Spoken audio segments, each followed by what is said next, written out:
जय श्री राम। मैं आचार्य सुनील त्रिवेदी। आप लोग देख रहे हैं भविष्य दर्शन। चैनल को लाइक करें, सब्सक्राइब करें और शेयर करें।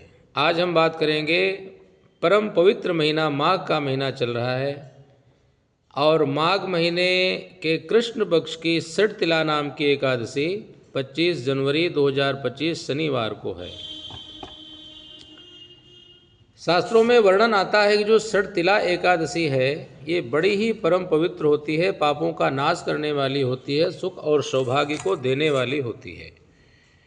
इसलिए प्रयास करें कि इस एकादशी का व्रत सभी लोग रखें ताकि पापों का नाश हो। हमारे जीवन में जो कष्ट आते हैं, जो परेशानियां आती हैं, जो अचानक संकट आते हैं, जो दुर्घटनाएं होती हैं, वो सब हमारे द्वारा किए हुए पाप की वजह से ही होती हैं।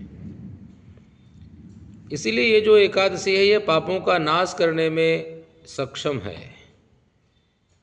एक बार दाल्भ ऋषि ने पुलस्त जी महाराज से पूछा कि हे महाराज, इस संसार में आए हुए जो मनुष्य हैं अनेकों प्रकार के पाप कर्म करते हैं। ब्रह्म हत्या, गौ हत्या, लोगों का धन चोरी करना, लोगों की जमीन हड़प लेना और चोरी, ठगी इत्यादि नाना प्रकार के पाप कर्म करते हैं। तो अगर कोई व्यक्ति ये सोचे कि इन पापों से हमारी निवृत्ति हो जाए और आगे से मेरे द्वारा कोई पाप कर्म न हो, तो इसके लिए अगर कोई सरल उपाय हो, कोई व्रत हो, कोई पूजन हो, कोई दान हो, तो हे महर्षि बताने की कृपा करें। तो पुलस्त महाराज ने कहा कि हे ऋषिवर, आपने बड़ा उत्तम प्रश्न किया है। पुलस्त जी महाराज कहते हैं कि माघ महीने में बड़ी सावधानी पूर्वक माघ स्नान प्रारंभ करें और माघ कृष्ण पक्ष में जो सड़तिला एकादशी आए तो उस दिन कहते हैं कि भगवान विष्णु का माता लक्ष्मी के सहित बड़ी श्रद्धा भक्ति से पूजन करें। प्रातःकाल उठ कर के स्नान करें। स्नान में भी तिल मिला लें और तिलों का उपटन बना ले। वो उपटन अपने पूरे शरीर में लेप करके फिर तिल पड़े हुए जल से स्नान करें और स्नान करने के बाद में थोड़ा सा गंगा जल अपने शरीर में सिर के ऊपर डाल लें। उसके बाद में कहते हैं भगवान लक्ष्मी नारायण के सामने प्रतिज्ञा करें कि हे प्रभु, आज मैं सड़तिला एकादशी का व्रत रखूँगा या रखूँगी। इस व्रत को रखने की शक्ति और सामर्थ्य हमें प्रदान करें। उसके बाद में यथाशक्ति यथासंभव भगवान विष्णु की नारियल, पीला चंदन, पीले पुष्प, फल, मीठा, दूध, दही, घी, शहद, शक्कर और तिल के बने हुए जो लड्डू हैं या तिल का बना हुआ कोई भी पदार्थ है, उससे भगवान की पूजा करें। और एक ऐसा विधान आता है कि माघ महीना प्रारंभ होते ही मूल नक्षत्र या पूर्वाषाढ़ा नक्षत्र जब आए तो उसमें गौ माता जब गोबर कर रही हैं तो जमीन में गिरने से पहले ही उसको किसी पात्र में ले लें और उसमें कपास यानी रुई मिक्स करें, काले तिल मिक्स करें और उनकी छोटी छोटी पाथियां उपले बना लें और उसे धूप में सुखा लें। तो जब सड़तिला एकादशी आती है तो उस दिन उन्हीं उपलों के द्वारा नाना प्रकार की जो सामग्री होती है, तिल है, चावल है, जौ हैं, शक्कर है, घी है, जटामासी है, कमल बीज हैं, ये सारी चीज़ें मिक्स करके और भगवान विष्णु का जो द्वादशाक्षर मंत्र है, ओम नमो भगवते वासुदेवाय, या अष्टाक्षर मंत्र ओम नमो नारायणाय, इन मंत्रों के द्वारा उसी अग्नि में हवन करें भगवान विष्णु की प्रसन्नता के लिए, या किसी श्रेष्ठ ब्राह्मण के द्वारा हवन संपन्न करवाएं। और उसके बाद में कथा श्रवण करें और ब्राह्मण को दान करें। कहते हैं वस्त्र, तिल का बना हुआ कोई मिष्ठान्न, जूते, डंडा, छतरी, ऊनी वस्त्र, अन्न में चावल छोड़ करके कोई अगर ब्राह्मण व्रत रहता है तो फलाहार वाला ही उसे जो भी भोज्य सामग्री है वो देनी चाहिए, क्योंकि एकादशी वाले दिन अन्न खाना भी नहीं चाहिए, अन्न लेना भी नहीं चाहिए और अन्न का दान करना भी नहीं चाहिए, नहीं तो लेने वाला और देने वाला दोनों ही पाप के भागीदार होते हैं। तो कहते हैं सठ तिला का मतलब होता है, सठ का मतलब होता है 6 और तिला का मतलब होता है तिल, यानी तिल का इस एकादशी में 6 प्रकार से आप प्रयोग कर सकते हो। नंबर 1, तिल से स्नान करना, तिल का उपटन लगाना शरीर में, तिल के द्वारा भगवान का हवन करना और तिल के द्वारा ही पितरों का तर्पण करना और तिल का ही भोजन करना। 2 ऐसे हमारे सनातन धर्म में व्रत हैं जिनमें तिल को आप खा सकते हो व्रत वाले दिन भी। एक संकट चौथ है और एक ये सठ तिला एकादशी है। इन दोनों व्रतों में तिल के बने हुए जो भी पदार्थ हैं उसे आप खा सकते हो। इससे आपका व्रत भंग नहीं होगा, व्रत आपका टूटेगा नहीं, बल्कि भगवान और ज़्यादा अत्यंत प्रसन्न होंगे। तो इस तरह से इस सठ तिला एकादशी के व्रत को करने से पहले की तैयारी करें। तो उसके बाद में नारद जी महाराज ने एक बार भगवान कृष्ण से पूछा कि हे प्रभु, हे केशव, आप सठ तिला एकादशी के महात्म के विषय में मुझे कुछ बताने की कृपा करें, इसकी कथा सुनाने की कृपा करें। तो भगवान कृष्ण कहते हैं कि हे नारद, मनुष्य लोक में एक बड़ी ही पतिव्रता और भगवान की भक्ति में लगी रहने वाली, देवताओं का पूजन करने वाली, अनेकों प्रकार के व्रत करने वाली एक स्त्री रहती थी।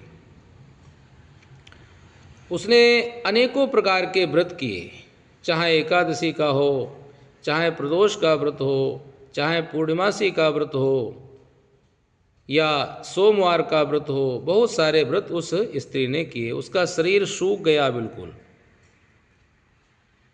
और जब हम बहुत अधिक व्रत करते हैं तो हमारा जो शरीर है वो बिल्कुल परम पवित्र हो जाता है, निष्पाप हो जाता है। तो भगवान की भक्ति करने के कारण, देवताओं की पूजा उपासना करने के कारण, अनेकों प्रकार के व्रत करने के कारण वो जो स्त्री थी उसका जो शरीर था बिल्कुल परम पवित्र हो गया और एकदम दुबला पतला हो गया। तो भगवान ने सोचा कि स्वर्ग जाने के लिए इसने अनेकों प्रकार के व्रत किए, जब किए तब किए, लेकिन इसने कभी भी कोई चीज़ का दान नहीं किया। जिस अन्न के द्वारा मनुष्य के शरीर की पुष्टि होती है, मनुष्य के प्राणों की रक्षा होती है, उस अन्न जल का कभी इसने दान नहीं किया। और शास्त्रों में कहा गया है कि मनुष्य जिस चीज़ का दान करता है वही चीज़ उसे अगले जन्म में पुनः प्राप्त होती है।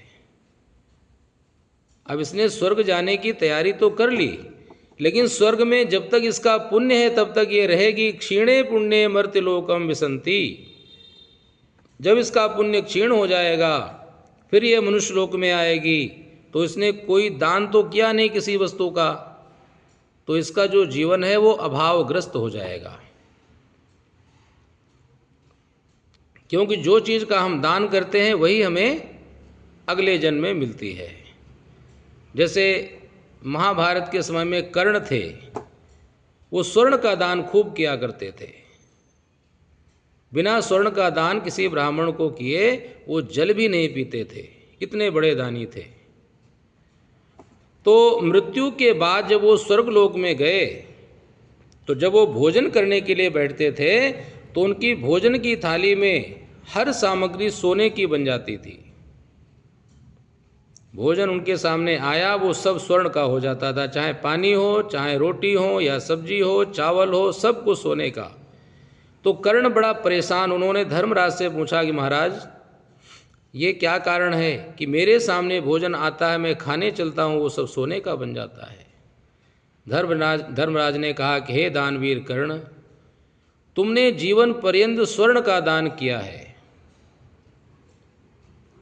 और ये तो तुम जानते ही हो कि जो मनुष्य जिस चीज़ का दान करता है वही चीज़ उसे प्राप्त होती है। तो बोले इस तरह से हमारा जीवन कैसे चलेगा? तो धर्मराज ने कहा कि जब कन्या राशि में सूर्य भगवान आते हैं, जिसको कनागत कहते हैं, उस समय भूमंडल में जाकर के ब्राह्मणों को, दीन दुखियों को, ज़रूरतमंदों को खूब अन्न का दान करो, वस्त्र का दान करो, धन का दान करो, जूते चप्पल का दान करो, डंडे कमंडल का दान करो। उससे ये जो तुम्हारा अन्न जो अन्न स्वर्ण में बदल जाता है वो दोष दूर हो जाएगा, और तुम्हें अन्न और धन और जल की प्राप्ति भी होगी। तो भगवान ने सोचा कि इसने बड़ी भक्ति की है, इसलिए इसके ऊपर कृपा करने के लिए मुझे भिक्षुक बन के इसके द्वार पे जाना पड़ेगा। भगवान कितने दयालु, कितने कृपालु हैं। उन्होंने भिक्षुक का रूप बना लिया और बूढ़ी माता के द्वार पे पहुँचे और उन्होंने कहा कि हे माता मुझे भिक्षा दो। माता बाहर निकली, उन्होंने कहा कि हे महाराज तुम कहाँ से आए हो? भगवान ने कहा मुझे भिक्षा दीजिए माँ। तो वो जो बूढ़ी माता थी उसके हाथ में मिट्टी का ढेला था, वही उठा करके भगवान के भिक्षा पात्र में डाल दिया, और फिर भगवान वहाँ से वापस चले आए। तो कुछ समय के बाद में जब उसकी मृत्यु हुई तो मिट्टी का दान करने की वजह से जब वो स्वर्गलोक में गई तो उसको बड़ा सुंदर महल मिला, मिट्टी का महल, बड़ा दिव्य। और वो जो अपने महल के अंदर प्रवेश करके गई, उसने देखा महल तो बड़ा सुंदर है, बड़ा दिव्य है, लेकिन उसके अंदर कोई खाने पीने की सामग्री नहीं है। सारा महल घूम करके देखा, वापस आकर के भगवान से कहने लगी कि पूरे संसार की रचना करने वाले, अनेक कोटि ब्रह्मांड नायक प्रभु, आपने इतना सुंदर मुझे महल दिया, लेकिन उसके अंदर खाने पीने की कोई सामग्री नहीं। भगवान ने कहा कि हे माता, तुमने किसी खाने पीने की वस्तु का दान ही नहीं किया। यहाँ तक कि जब मैं तुम्हारे यहाँ भिक्षुक बन के गया तो तुमने मिट्टी का दान, मेरे पात्र में मिट्टी का ढेला दे करके मुझे दान दिया।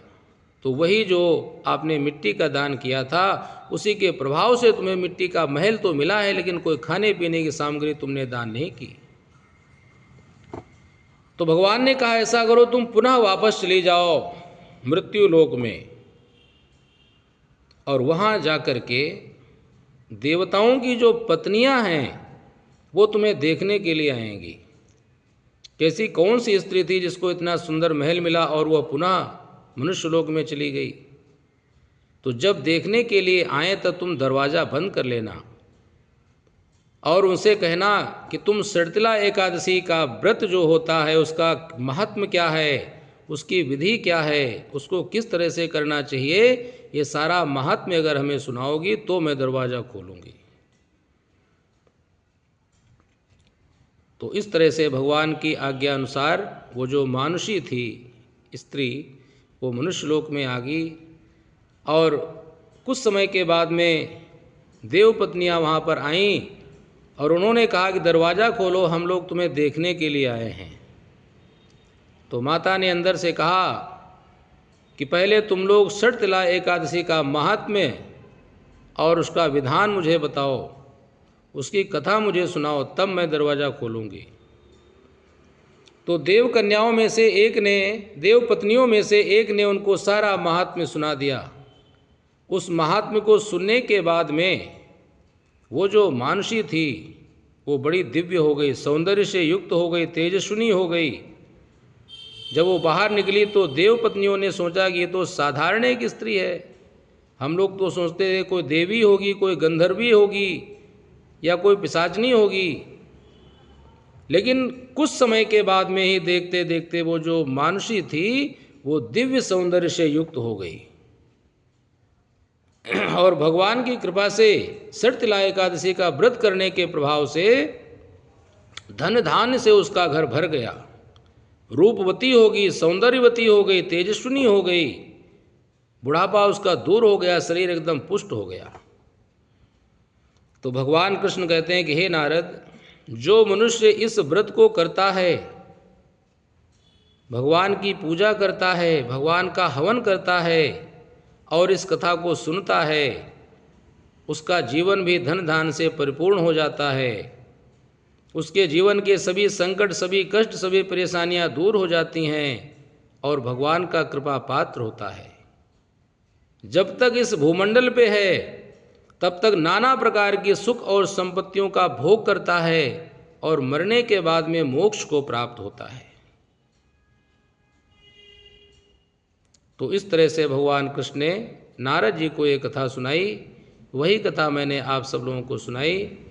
तो आप सब लोग भी भगवान का पूजन करें, एकादशी का व्रत करें और कथा का श्रवण करें, तो आप सबका कल्याण होगा। लक्ष्मी नारायण की कृपा आप सभी के ऊपर हमेशा बनी रहे। बोले लक्ष्मी नारायण भगवान की जय।